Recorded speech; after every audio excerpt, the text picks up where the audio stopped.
नमस्कार, आप देख रहे हैं ओपीटीवी इंडिया। मैं हूं ओमपाल सिंह राजपूत। 2024 के लोकसभा चुनाव को लेकर सभी राजनीतिक दल के नेता इन दिनों जन जन तक अपनी बात को पहुंचाने के लिए बड़े बड़े आयोजन कर रहे हैं।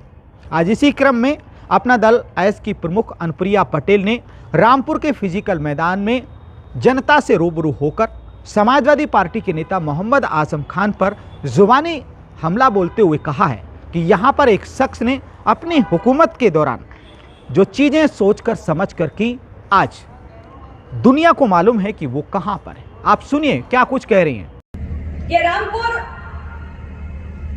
राजनीतिक रूप से बड़ी चर्चाओं का केंद्र बना रहा है।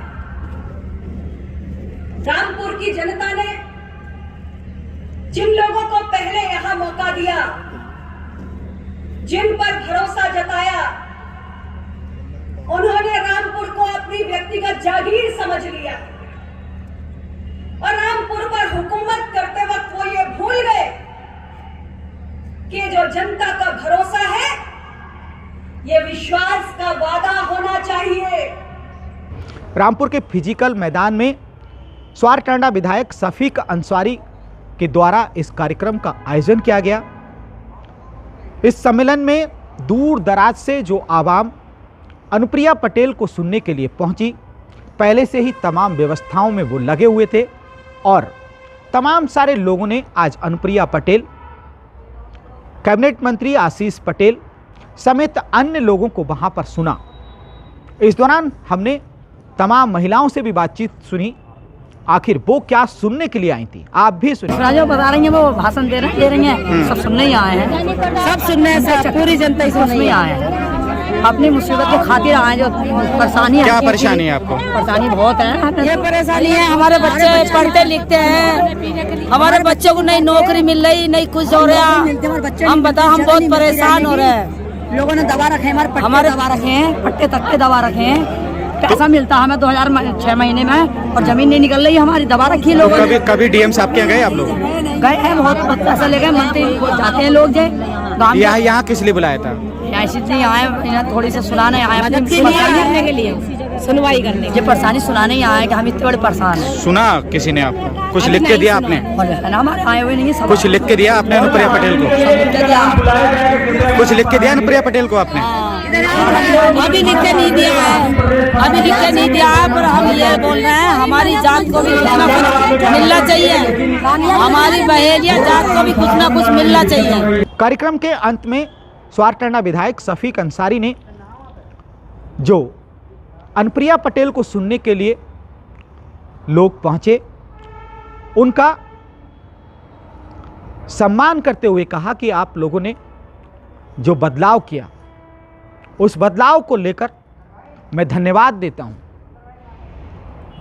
हालांकि बाद में अनुप्रिया पटेल जब मीडिया से मुखातिब हुई, तब मीडिया के लोगों ने उनसे पूछा कि 2024 के लिए आपके पास लोकसभा में कितनी सीटें, रामपुर की सीट क्या कुछ तय होने वाली है? अनुप्रिया पटेल ने मीडिया से मुखातिब होकर दो टूक कहा कि अभी हम सम्मेलन के जरिए लोगों से, जन जन तक उनसे रूबरू होकर अपने काम को और अपने नाम को बता रहे हैं। बहुत जल्द ही भारतीय जनता पार्टी के साथ तय होगा कि कितनी सीटों पर हमको चुनाव लड़ना है और कितनी सीटों पर वो चुनाव लड़ेंगे।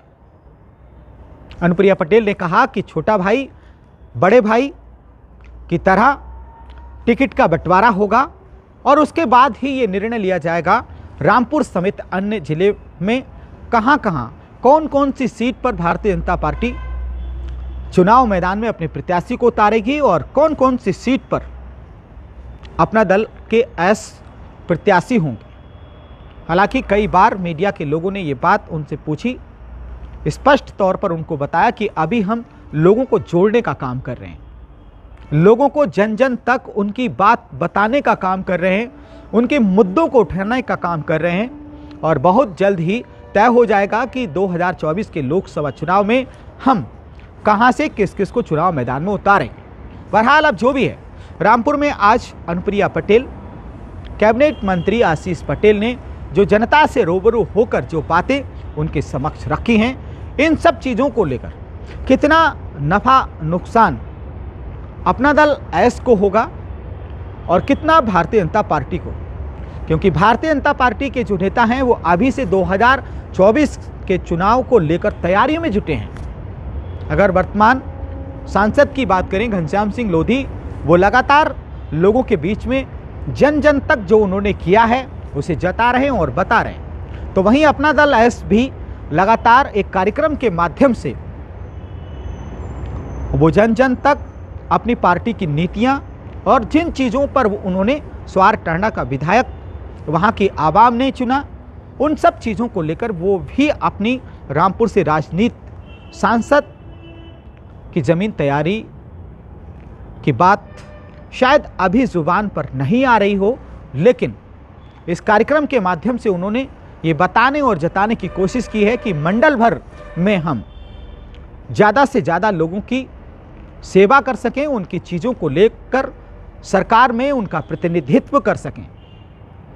बहरहाल अब ये देखना दिलचस्प होगा कि जिन चीज़ों को लेकर जो बातें आज अनुप्रिया पटेल और आशीष पटेल ने रामपुर की आवाम से कही हैं, कितना फ़ायदा आने वाले दिनों में 2024 के लोकसभा चुनाव के दौरान भारतीय जनता पार्टी से जब टिकट के बंटवारे को लेकर जो बातें होंगी, उनमें कितना फ़ायदा अनुप्रिया पटेल को होने वाला है और कितना भारतीय जनता पार्टी को। में भी विस्तार हो, पश्चिम में भी विस्तार हो, लेकिन जहां तक सीट का विषय है, हम एनडीए गठबंधन में है, भारतीय जनता पार्टी के साथ हम सहयोगी की भूमिका में है और फिलहाल सीटों के बंटवारे को लेकर अभी कोई चर्चा नहीं हुई है। ये संगठनात्मक कार्यक्रम है जो उत्तर प्रदेश में पार्टी के विस्तार की दृष्टि से किया अपना दल 80 में से लगभग कितनी सीटों में प्रत्याशी उतारना चाहेगा? फिलहाल उत्तर प्रदेश के अंदर हमारे पास 2 सांसद हैं। अभी भारतीय जनता पार्टी के साथ सीटों के बंटवारे पर किसी प्रकार की कोई चर्चा नहीं हुई है। सही समय आने पर ये चर्चा होगी, तब हम अपने मीडिया के साथियों को भी बताएंगे। OPTV इंडिया पर खबरों का सिलसिला लगातार जारी है। अगर अभी तक आपने हमारे चैनल को सब्सक्राइब नहीं किया है तो अब अभी कर लीजिए, और क्या है हमारी खबरों को लेकर आपकी राय कमेंट्स बॉक्स में लिखना कभी ना भूलें। नमस्कार।